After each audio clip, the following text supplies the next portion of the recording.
Hello friends, आज आपण अगदी 15 मिनिटात बनणारी कोथिंबीर वडी बनवणार आहोत. ही कोथिंबीर वडी आपण जराशा हटक्या पद्धतीने बनवणार आहोत. ती पद्धत काय आहे व ती पद्धत वापरताना कोणकोणती काळजी घ्यायची आहे या सर्व गोष्टी आपण बघणार आहोत. चला तर आपण रेसिपीला सुरुवात करूयात. त्या अगोदर अन्नपूर्णे सदापूर्णे दीप सीजनमध्ये तुमचं खूप खूप स्वागत. व्हिडिओ आवडल्यास व्हिडिओला लाईक, शेअर आणि चॅनलला सबस्क्राईब करायला विसरू नका. सर्वात अगोदर आपण मिक्सरमध्ये 4 ते 5 हिरव्या मिरच्या व 6 ते 7 लसूण पाकळ्या बारीक करून घेणार आहोत. त्यासोबतच आपण यामध्ये 1 टेबलस्पून जिरे घालणार आहोत. अशा प्रकारे आपण मिक्सरमध्ये कोरडे दळून घेणार आहोत. या ठिकाणी पाण्यामध्ये 1 टेबलस्पून गूळ मी विरघळण्यासाठी ठेवलेला आहे. कढईमध्ये आपण 1 वाटी तांदळाचे पीठ घालणार आहोत. मीडियम फ्लेमवर आपण हे तांदळाचे पीठ व्यवस्थित परतून घ्यायचे आहे. जर तुम्हाला तांदळाचे पीठ पटकन भाजायचे असेल तर तुम्ही हाय फ्लेम करून कंटिन्यू व्यवस्थित हलवून तांदळाचे पीठ पटकन भाजून घेऊ शकता. तांदळाचे पीठ भाजले गेल्यानंतर त्याचा छान सुवास येतो. त्यानंतर आपण हे पीठ मोठ्या प्लेटमध्ये काढून घेणार आहोत. त्यानंतर आपण 1 वाटी बेसन पीठ इथे भाजून घेणार आहोत. बेसन पीठ सुद्धा 4 ते 5 मिनिटं मीडियम फ्लेमवर भाजून घ्यायचं आहे. बेसन पीठ सुद्धा भाजल्यावर सुवास येतो. त्यानंतर आपण गॅस बंद करायचा आहे. बेसन पीठ सुद्धा आपण प्लेटमध्ये काढून घेतलेलं आहे. यामध्ये आपण मिक्सरमध्ये बारीक केलेले हिरवी मिरची, लसूण व जिरे घालणार आहोत. त्यासोबतच आपण यामध्ये 1/2 टेबलस्पून मीठ ऍड करणार आहोत. 1/4 टीस्पून आपण यामध्ये हळद ऍड करणार आहोत. कोथिंबीर वडीमध्ये तीळ अगदी छान लागतात. 1 टेबलस्पून आपण इथे तीळ ऍड करूयात. इथे मी कोथिंबीरची एक जुडी व्यवस्थित निवडून घेतलेली आहे. कोथिंबीर इथे मी कापून स्वच्छ धुवून घेतलेली आहे.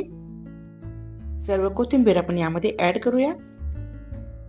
पाण्यामध्ये आपण जो गूळ विरघळण्यासाठी ठेवला होता तो सुद्धा आपण यामध्ये आता ऍड करूयात. गूळ यामध्ये पूर्णपणे विरघळलेला आहे. कोथिंबीर व पीठ व्यवस्थित मिक्स करून घ्यायचे आहे. इथे आपण 3 टेबलस्पून तेल व्यवस्थित कडकडीत गरम करून यावर त्याचे मोहन घातलेले आहे. तेल खूप जास्त सुद्धा घालायचं नाहीये. जास्त तेल घातल्यामुळे कोथिंबीर वडी तळताना जास्त तेल ओढते. पीठ व्यवस्थित मिळून येण्यासाठी तुम्ही इथे अगदी थोडेसे कोमट पाणी वापरू शकता. यानंतर आपण तेल यामध्ये व्यवस्थित मिक्स करून घेणार आहोत. हे सर्व अगदी व्यवस्थित एकजीव करून घ्यायचे आहे. तुम्ही बघू शकता अशाच पद्धतीने सर्व पीठ व्यवस्थित एकजीव करून घ्यायचे आहे. हे मळलेले पीठ थोडेसे ठिसूळ असते, ते खूप जास्त चिकट बनत नाही. आता आपण याचा गोळा बनवून घेऊया. गोळा बनवताना अशा प्रकारे पीठ व्यवस्थित दाबून घ्यायचे आहे. अशा प्रकारे हा गोळा बनवून तयार झालेला आहे. या पिठाचं टेक्स्चर तुम्ही बघू शकता. कोथिंबीर वडीला आकार देण्यासाठी याचे अशा प्रकारे आपण 2 वेगवेगळे लांबट गोळे बनवून घेतलेले आहेत. अशा प्रकारे तयार झाल्यानंतर चाकूने आपण व्यवस्थित ही कोथिंबीर वडी कापून घेऊयात.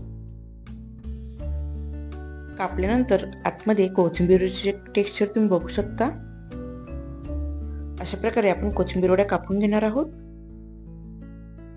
हे पीठ जास्त चिकट नसते, त्यामुळे तेलात तळताना तुटू नये यासाठी आपण याला व्यवस्थित आकार देणार आहोत. या कोथिंबीर वडीला आपण अगदी पेढ्यासारखा आकार देणार आहोत. त्यासाठी अशा प्रकारे हातावर गोल फिरवून घ्यायचा आहे. व्यवस्थित दाबल्यानंतर 5 बोटांनी अशा प्रकारे गोलाकार फिरवायचा आहे, जेणेकरून व्यवस्थित कोथिंबीर वडीला हाईट मिळेल. याच पद्धतीने आपण सर्व कोथिंबीर वडींना अशा प्रकारे गोलाकार बनवून घेणार आहोत. कोथिंबीर वडी तळण्यासाठी इथे मी कढईमध्ये अर्ध्यापर्यंत तेल घेतलेले आहे. तेल खूप जास्त गरम सुद्धा करायचे नाहीये. अगदी मीडियम तेल गरम झाल्यानंतर आपण यामध्ये या कोथिंबीर वड्या सोडणार आहोत. 2 ते 3 मिनिटांनी अशा प्रकारे आपण कोथिंबीर वडी पलटून घ्यायची आहे. गॅसची फ्लेम आपण मीडियम टू हाय केलेली आहे. आपण या ठिकाणी तांदळाचे व बेसनाचे पीठ व्यवस्थित भाजून घेतल्यामुळे कोथिंबीर वडी आतून अजिबात कच्ची लागत नाही. अशा प्रकारे दोन्ही बाजूने पलटी करून आपण कोथिंबीर वडी व्यवस्थित तळून घेणार आहोत.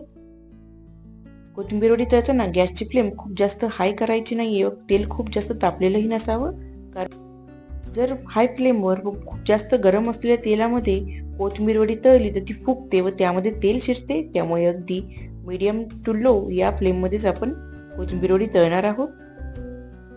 अशा पद्धतीने तळल्यामुळे कोथिंबीर वडी अगदी खुसखुशीत बनते. 4 ते 5 मिनिटांनी तुम्ही बघू शकता कोथिंबीर वडीला अगदी छान कलर आलेला आहे. अशा कोथिंबीर वडीचं टेक्स्चर सुद्धा बघू शकता, अगदी अप्रतिम आहे. गरमागरम या कोथिंबीर वड्या तर अप्रतिमच लागतात.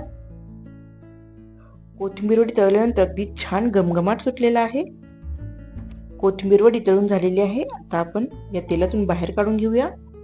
अशाच प्रकारे आपण सर्व कोथिंबीर वडी तळून घेणार आहोत.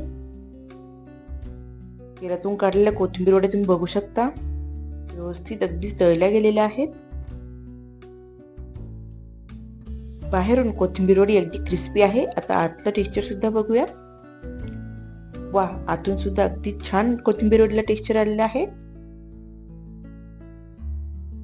या कोथिंबीर वडी तळल्यानंतर त्याचा इतका छान सुगंध येतो की तुम्ही स्वतःला कोथिंबीर वडी खाण्यापासून थांबवू शकत नाही. आपली गरमागरम खुसखुशीत आणि अगदी 15 मिनिटात बनणारी कोथिंबीर वडी अगदी रेडी आहे.